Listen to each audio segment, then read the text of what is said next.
All right, boys and girls, we're going over our DMR for Wednesday, May 6th.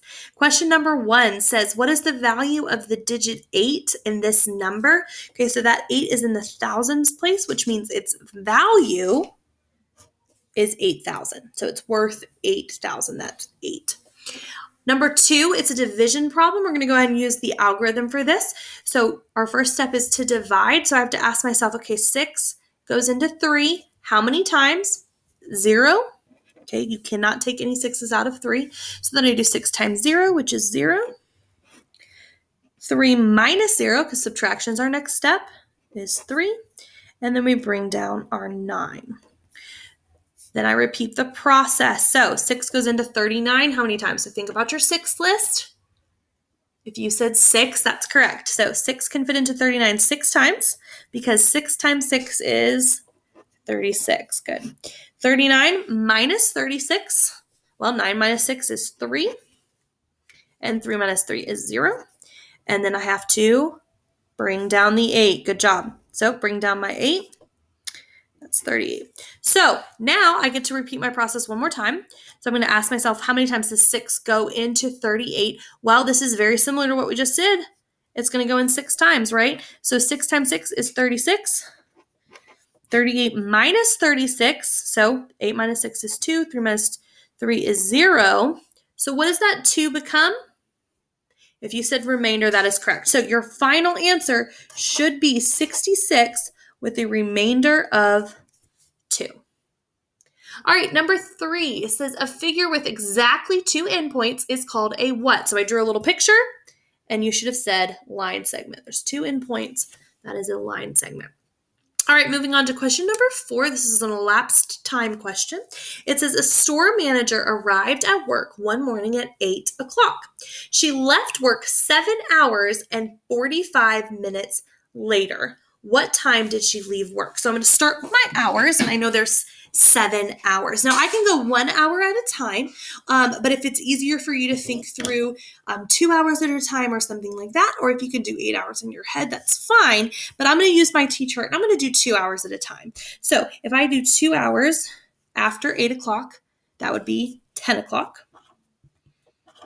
Okay. 2 more hours, because I'm trying to find 7 hours total, right? So 2 more hours would be 12 o'clock. Okay. 2 more hours after 12 o'clock would be 2 o'clock. Now, I've done 2, 4, 6. So I'm only looking for 7 hours and 45 minutes. So I can do 1 more hour from 2 o'clock, and that would be 3 o'clock. So now I take this new hour time, and I'm going to move it up here. And I have 3 o'clock, okay?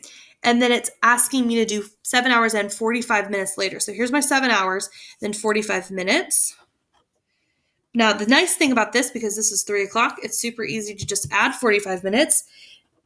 And that would be 3:45. So she would have gotten off work at 3:45.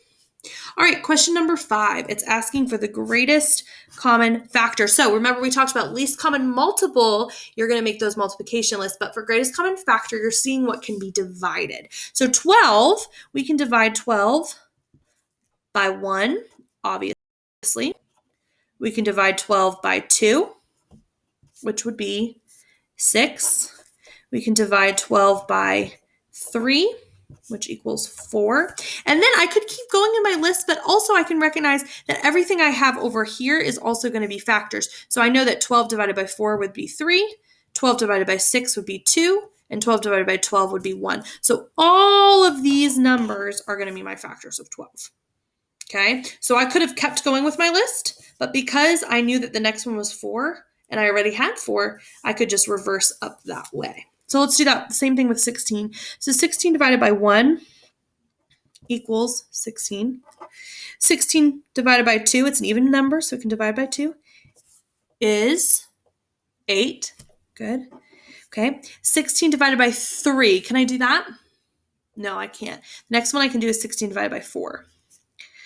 And 16 divided by 4 is 4. Good. So there's nothing else I can divide it by until I get backed up to 8, because 16 divided by 5 won't work.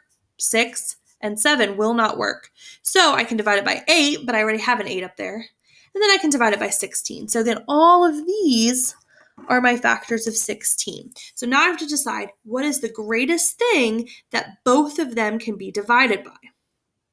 And if you said 4, that is correct. They can both be divided by 4. So if I had a fraction that was 12/16, okay, I could use my GCF, 4, and divide both of them by 4, and that would give me my fraction in simplest form. 12 divided by 4 is 3. 16 divided by 4 is 4. Okay, so that's how we use greatest common factor, remember? But yes, so the GCF of 12 and 16 is 4. All right, last question. Another long word problem here. It says the foster family is going to a concert. Adult tickets cost $10. Child tickets cost $8. And senior tickets cost $5. So I made a list down here. My $10 tickets, my $8 tickets, and my $5 tickets. Okay. Emma is attending the concert with her mom, dad, brother, sister, and grandmother. How much will it cost them? So I'm trying to find the total of all these tickets. Okay. So first I want to figure out how many adults, how many children, and how many seniors. So it says that Emma is attending with her mom, dad, brother, sister, and grandmother. So how many kids is that? Yeah, that would be 3 kids, Emma, brother, and sister. How many seniors would that be? A senior citizen is someone that's typically over 65 years old, okay? And so a grandmother would most likely be a senior citizen. So there's going to be 1 senior citizen. And so then you might have thought to yourself, okay, there's 3 adults because her grandmother, her mom, and her dad. But because her grandmother's older and she's a senior, she would get the senior price. So there's really only 2 other adults. So I was able to do 2 times 10, okay? $10 tickets for the adults, there's 2 adults. 3 times 8, because the children tickets are 8 and there's 3 children. And then 1 times 5, because there is only 1 person buying that senior ticket. So I could do my multiplication. 2 times 10 is 20.